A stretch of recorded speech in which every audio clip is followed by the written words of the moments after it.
ایک نوجوان اپنی بیوی کے ساتھ پارک میں چہل قدمی کر رہا تھا۔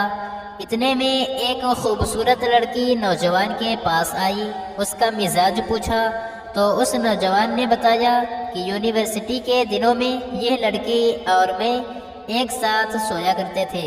بیوی بولی، کتنی شرمناک بات ہے، کہاں سوتے تھے؟ نوجوان نے جواب دیا، فزکس کی کلاس میں۔ ایک دفعہ ملا نصیر الدین دواخانہ کھول کر بیٹھ گئے۔ ایک منچلے کو شرارت سوجھی، وہ بولا، حکیم صاحب مجھے بھی کوئی دوا تجویز فرما دیں، جب میں سونے کے لیے آنکھیں بند کرتا ہوں تو کچھ نظر نہیں آتا، جب کھانا کھا لیتا ہوں تو بھوک نہیں لگتی۔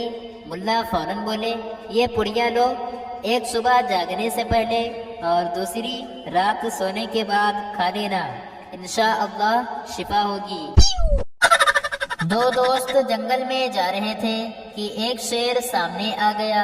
ایک دوست تو فوراً درخت پر چڑھ گیا، دوسرے دوست کو چڑھنا نہیں آتا تھا۔ وہ درخت پر چڑھے ہوئے دوست سے بولا، مجھے بھی درخت پر چڑھاؤ۔ دوسرا جو پہلے ہی خوفزدہ تھا کہنے لگا، جب شیر چلا جائے گا تو میں تمہیں درخت پر چڑھا دوں گا۔ ایک دوا فروش اپنے مددگار لڑکے کے ساتھ عمر کو صدیوں لمبی کرنے کی دوا بیچنے کے لیے زبان کے جوہر دکھا رہا تھا۔ اس نے مجمع سے کہا، میری دوا سے آپ 1000 برس تک کی عمر پا سکتے ہیں، خود مجھے دیکھیے، اس دوا کی بدولت میں 500 برس کی عمر کو پہنچنے کے باوجود جوان ہوں۔ مجمع میں سے ایک شخص نے چپکے سے دوا فروش کے مددگار لڑکے سے پوچھا، کیا واقعی تمہارے مالک کی عمر 500 برس ہے؟ لڑکے نے جواب دیا، مجھے کیا معلوم، میں تو ان کے ساتھ 200 برس سے ہوں۔ کلب میں ایک صاحب نے 3 آدمیوں اور ایک کتے کو ایک ساتھ تاش کھیلتے دیکھا تو وہ حیران ہو گئے اور کہنے لگے، بہت ہی ہوشیار کتا معلوم ہوتا ہے۔ کتے کا مالک بولا، اتنا ہوشیار بھی نہیں، کم بخت کے پاس جب بھی اچھے پتے آتے ہیں دم ہلانے سے اپنے آپ کو نہیں روک سکتا۔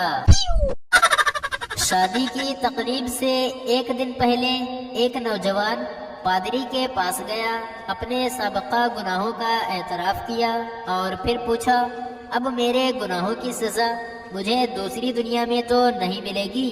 پادری نے کہا، نہیں، شادی کے بعد اسی دنیا میں مل جائے گی۔ جب ملزم کو فیصلہ سنایا جا رہا تھا تو ملزم نے چیخ کر کہا، جناب والا، میں اپنی بے گناہی ثابت کرتا ہوں لیکن مجھے وقت دیا جائے۔ جج نے کہا، وقت دیا جاتا ہے، 20 سال قید بامشقت۔ شوہر نے چائے کے لیے چینی مانگی تو بیوی نے کہا، آؤٹ آف اسٹاک ہے۔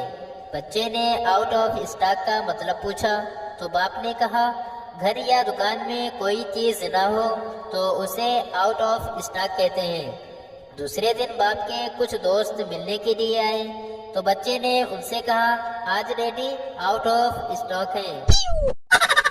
ایک بچے نے ہوائی جہاز میں ادھم مچا رکھا تھا، کبھی ادھر بھاگ جاتا کبھی ادھر۔ ایک مسافر نے جو بہت دیر سے سونے کی کوشش کر رہا تھا بچے کو پاس بلایا اور اسے 5 روپے کا نوٹ دے کر بولا، لو بیٹا، یہ 5 روپے اور باہر جا کر کھیلو۔